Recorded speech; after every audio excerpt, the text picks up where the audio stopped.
வளலாய் பகுதியில் உள்ள மேலும் 600 ஏக்கர் காணி எதிர்வரும் ஏப்ரல் மாதத்துக்கு முன்னர் விடுவிக்க நடவடிக்கை எடுக்கப்படும் என மீள்குடியேற்ற அமைச்சர் DM சுவாமிநாதன் உறுதியளித்துள்ளார். இன்றைய தினம் யாழ் மக்களுக்கும் தமிழ் மக்களுக்கும் இலங்கை வாசம் தமிழ் பேசும் மக்களுக்கும் ஒரு முக்கிய பொன்னாள் என்றுதான் கூற விரும்புகின்றேன். இந்த ஆரம்ப விழாவிலே ஒரு 400 ஏக்கருக்கு தான் நாம் இன்று கையளிக்கின்றோம். இன்னும் மற்ற காணிகள் 600 ஏக்கர் காணிகள் ஏப்ரல் மாதத்திற்கு முடிவுக்கு முன்பு நாங்கள் கொடுப்பதற்காக உத்தேசிக்கின்றோம்.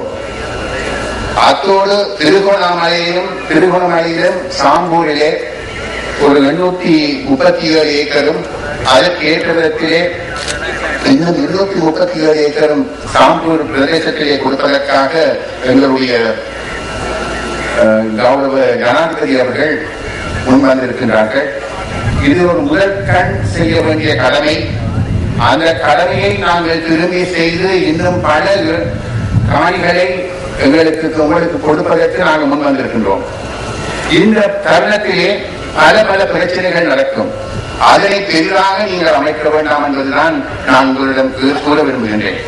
வெளிகாமம் வழக்கிலும் ஏரிய பகுதிகளிலும் சுவீகரிக்கப்பட்ட பொதுமக்களின் காணிகள் அவர்களிடம் மீள கையளிக்கப்பட வேண்டும். கடந்த அரசாங்கத்தை போல இல்லாமல் எமது அரசாங்கம் இதற்கான நடவடிக்கைகளை எடுக்க வருகின்றது.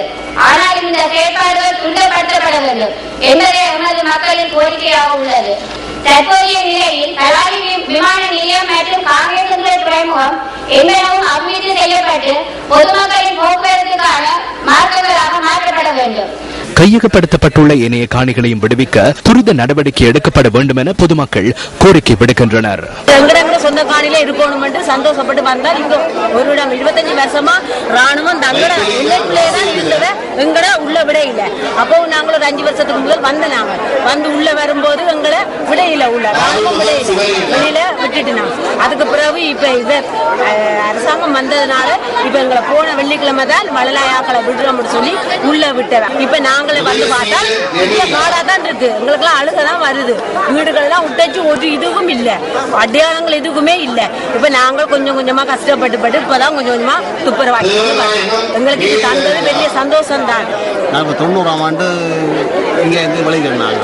இது அரசாங்கம் எங்களுக்கு ஒரு பொருள் உதவி பண உதவி செய்தால் நாங்கள் ஒரு முன்னேற்ற பாதையில் மாற்றம் இருக்கு தெரியுது. நாங்கள் எவ்வளோ இப்போ சந்தோஷப்படுறோம். மக்களை பார்த்தீங்கன்னா எல்லாம் சந்தோஷப்படையலாம்.